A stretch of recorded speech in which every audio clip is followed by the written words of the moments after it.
traders, welcome to the TMT stock market strategy video for Tuesday, March 8th. Well, we had a little bit of a mixed bag again. Something really big is going to happen here. I mentioned fireworks. I think something we're going to have a big move one way or the other.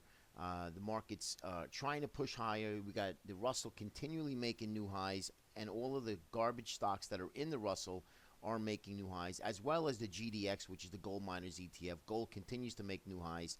And I want to show you gold real quick before we get into the charts. Here's a picture of gold.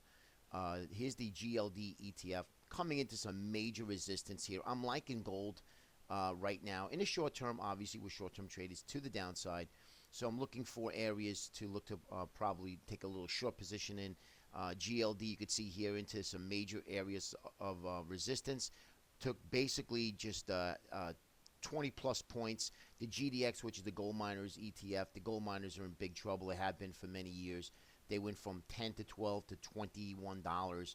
That's almost double in about 3 to 4 weeks. So something like that is interesting. Keep an eye on that. Pick your favorite gold miners or use the GDX to look to get short.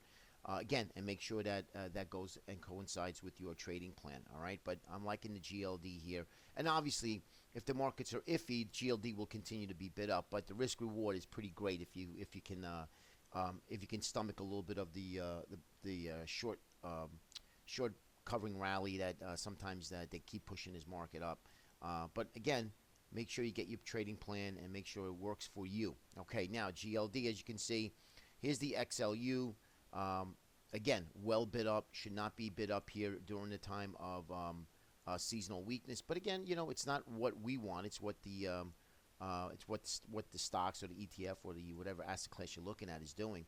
You can't deny that. Big support here now. That was resistance, and we're looking to take out these highs again. So money's being flown into this, into XLU. Bonds were bid up the last couple of days. REITs, healthcare, so a lot of the consumer staples, a lot of the stuff that are a safety haven trade is being money's being put into that for now. All right, and you also have a lot of what? You have a lot of the Qs, which we'll show you in a minute.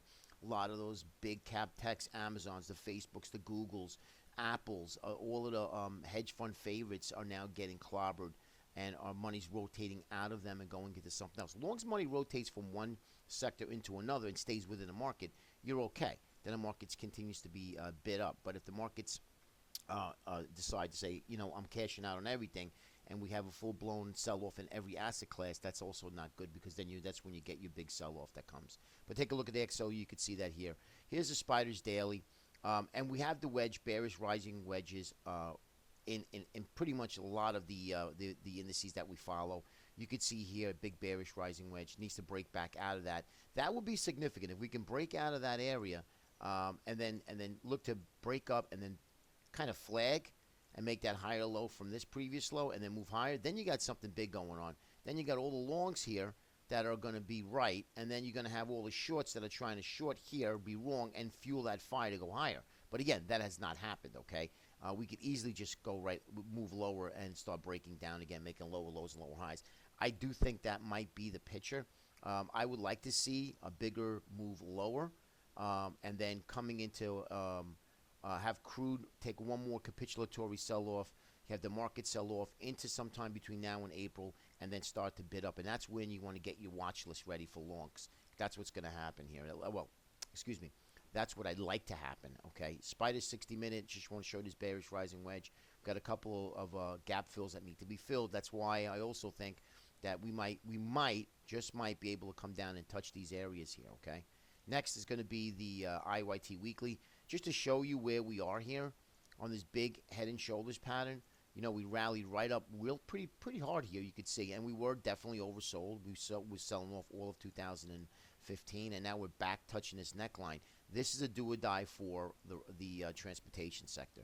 All right, we have this big, massive horizontal resistance, and if we could either go one or two ways here, guys. So this is what we want to wait and see what the transports are doing, and we're going to follow the lead of the transports. Okay.